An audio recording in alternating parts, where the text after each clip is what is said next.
La llegada masiva de inmigrantes europeos a fines del siglo XIX y principios del siglo XX desató el problema habitacional en la Argentina. ¿Por qué? Muy sencillo. No había la cantidad suficiente de viviendas para albergar a los miles y miles de extranjeros que llegaban al puerto de Buenos Aires. La epidemia de fiebre amarilla generó la mudanza masiva de propietarios del centro al norte de la ciudad, y esos edificios vacíos se convirtieron en conventillos que fueron ocupados por esos miles de inmigrantes. La falta de higiene, las condiciones de hacinamiento y la falta de privacidad generaron la huelga de inquilinos de 1907. 2 años antes se sancionó la ley 4824, que fue la primera que se ocupó del problema de la vivienda en la Argentina. Mediante esta ley se construyeron los barrios Patricios y Buteler, que es donde estamos ahora, edificados sobre los terrenos que donó a la ciudad Azucena Buteler, miembro de la Sociedad Protectora del Obrero. En 1911 se fundó el Banco Hipotecario Nacional, con el objetivo expreso de otorgar créditos para la vivienda. Y 4 años más tarde, la Ley de Casas Baratas, también llamada Ley Caferata, que ordenó dotar al obrero, al empleado o al hombre de escasos recursos de una casa económica, higiénica y cómoda. O también financiar su alquiler y, de ser posible, que pueda comprar esa casa. Buenas intenciones, pero ¿cuántas casas se construyeron? Apenas 972. En 1944 nació la Administración Nacional de la Vivienda, un organismo que estaba en sintonía con el derecho a la vivienda que había anunciado Perón y que se había incorporado a la Constitución de 1949. La política de vivienda del peronismo se dio básicamente a través de 2 vías.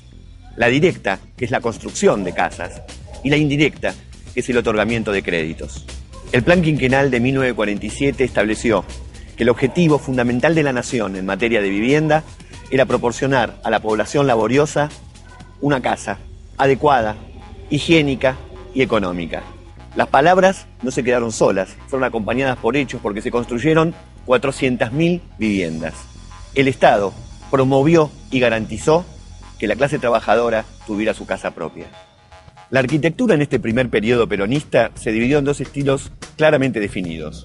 Por un lado, el estilo neoclásico, aplicado a los edificios públicos, y por el otro, el estilo misión, importado de Estados Unidos y utilizado en la construcción de las viviendas sociales, que dio origen a lo que se llamó chalet californianos.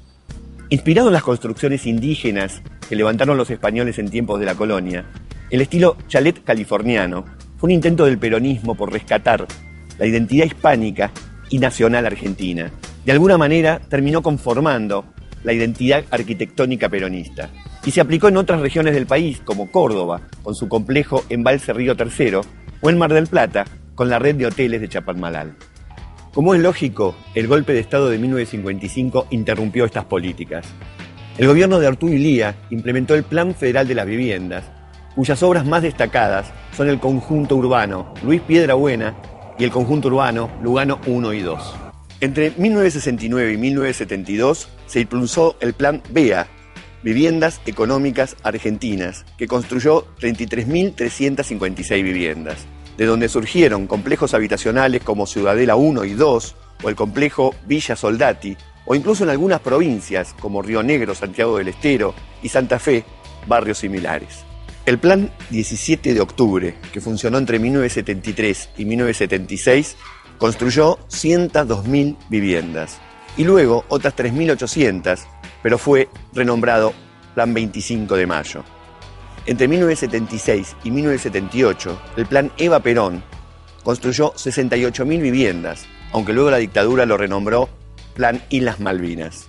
Y finalmente el FONAVI, Fondo Nacional de la Vivienda, en una década, desde 1972, construyó más de 200.000 viviendas con los fondos de los aportes de todos los trabajadores. Obviamente, durante la última dictadura militar, la construcción estatal de viviendas se cortó drásticamente, y lo mismo ocurrió con los créditos hipotecarios. A partir de 1983, el déficit habitacional se transformó en una de las grandes deudas de la recuperación democrática. Y esto se tornó particularmente grave entre los sectores populares. Durante el menemismo se privatizó el Banco Hipotecario Nacional, que dejó de cumplir su rol social y pasó a engrosar las filas de los grandes negocios inmobiliarios.